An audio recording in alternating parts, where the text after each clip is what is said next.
네, 대통령 후보들의 두 번째 TV 토론은 첫 번째 토론 때보다 한층 격한 공방이 오갔습니다. 사회 분야 토론회였지만 정책만큼이나 상대방 저격 발언도 잇따라 터져 나왔습니다. 네, 취재기자 연결해서 자세한 내용 들어보도록 하겠습니다. 자, 강민경 기자, 토론회 분위기와 초반 주요 내용 정리해 주시죠. 네, 대선이 열흘 남짓밖에 남지 않은 만큼 후보자들은 시작부터 서로를 향해 파상 공세를 퍼부었습니다.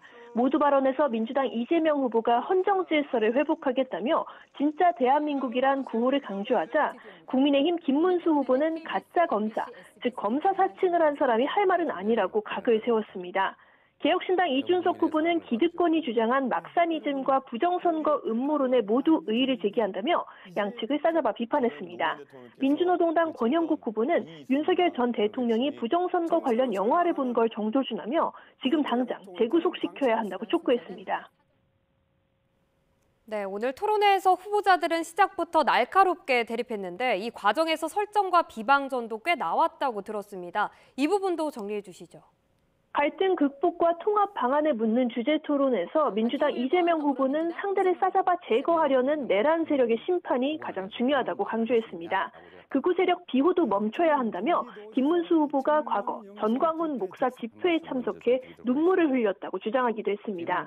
또 김문수 후보가 경기도지사 시절 소방관에게 이른바 갑질을 했다는 의혹을 재소환하며 자신의 태도를 지적할 자격이 없다고 꼬집었습니다. 이에 김문수 후보는 거짓말과 부패 척결이 사회통합의 첫걸음이라고 강조했는데요. 이재명 후보를 향해서 국가통합 전에 집안부터 잘 챙기라며 친형 강제 입원 논란 등을 꺼냈습니다.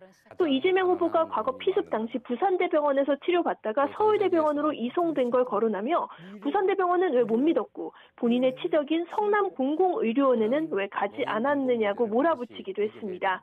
세대 교체를 강조한 이준석 후보는 음모론에 동조하는 건 민주당도 마찬가지라며 지난 2012년 이재명 후보가 부정선거 가능성을 거론한 일화를 꺼냈습니다.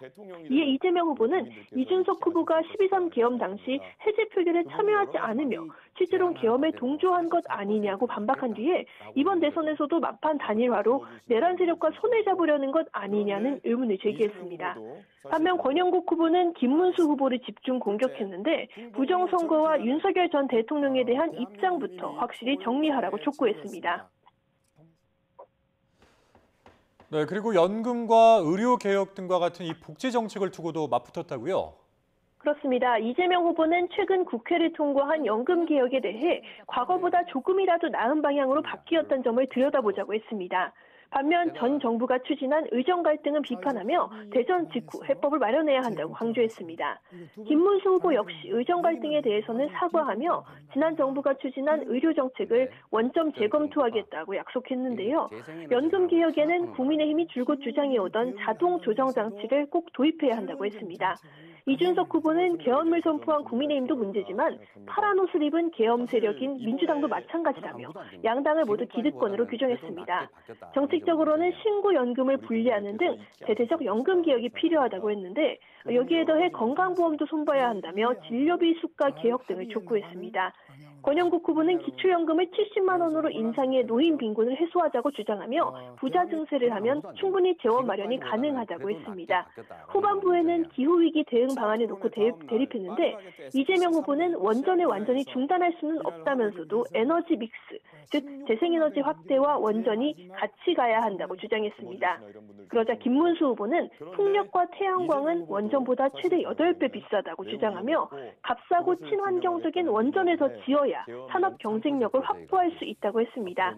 이준석 후보도 AI 산업 등 차세대 성장 동력을 확보하려면 원전이 필수적이라고 호응했습니다. 반면 권영국 후보는 원전 폐기물 문제 등을 꺼내며 기후위기 대응은 탈원전과 재생에너지 확대가 전제되어야 한다고 강조했습니다. 네, 후보들이 이번엔 토론 태도도 서로 지적했다고요? 특히 이준석 후보와 이재명 후보가 자주 부딪혔습니다. 이준석 후보는 이재명 후보에게 정책은 없고 주장만 있다고 몰아붙였는데요. 이에 이재명 후보는 이준석 후보가 대화가 아니라 시비만 건다고 맞받았습니다.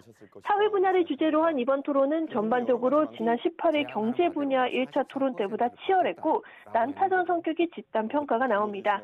마지막 TV 토론은 오는 27일 저녁 정치 분야를 주제로 진행됩니다.